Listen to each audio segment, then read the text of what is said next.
ఈరోజు మనం పనస చెట్టు గురించి తెలుసుకుందాం. పనస మొక్క నాటుకోవటానికి అంటు చెట్టు తీసుకుంటే మనకు పనసకాయలు 2 సంవత్సరాల నుండే మొదలవుతాయి. అదే విత్తనం మొక్క అయితే 10 సంవత్సరాలు పడుతుంది. మనం అంటు మొక్క నాటితే మొదటి సంవత్సరమే పనస పిందెలు వస్తాయి. కానీ చెట్టు బలంగా పెరగటానికి మొదటి సంవత్సరం వచ్చిన పిందెలను తీసివేయాలి. పనస మొక్కను మొదటి 3 సంవత్సరాలు జాగ్రత్తగా నీళ్లు, ఎరువులు ఇచ్చి పెంచితే దాని తర్వాత చెట్టు అదే బలంగా పెరుగుతుంది. పనస చెట్టుకి పువ్వులు రాకుండా డైరెక్టుగా చెట్టు కాండానికి పనస పిందెలు గుత్తులుగా వస్తాయి. జనవరిలో పిందెలు వచ్చి మే నెలకు పండుతాయి. కాయలు పండినప్పుడు కాయ రంగు గ్రీన్ నుంచి పసుపు రంగుకు మారుతుంది. అప్పుడు కాయ కోయటానికి రెడీగా ఉందని గుర్తించాలి. కాయని ఉత్తర భారత్లో పచ్చికాయగానే వంటల్లో ఎక్కువగా ఉపయోగిస్తారు.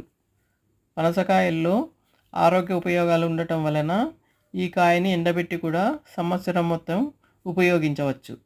మీకు పనస మొక్కను నేలపై పెంచే వీలు లేకపోతే మీరు పనస మొక్కను చిన్న డ్రమ్ముల్లో కూడా పెంచవచ్చు. మీకు పనస చెట్టు పెంచే విధానంలో ఏమైనా సందేహాలు ఉంటే కామెంట్స్ రూపంలో తెలియజేయండి. Thank you.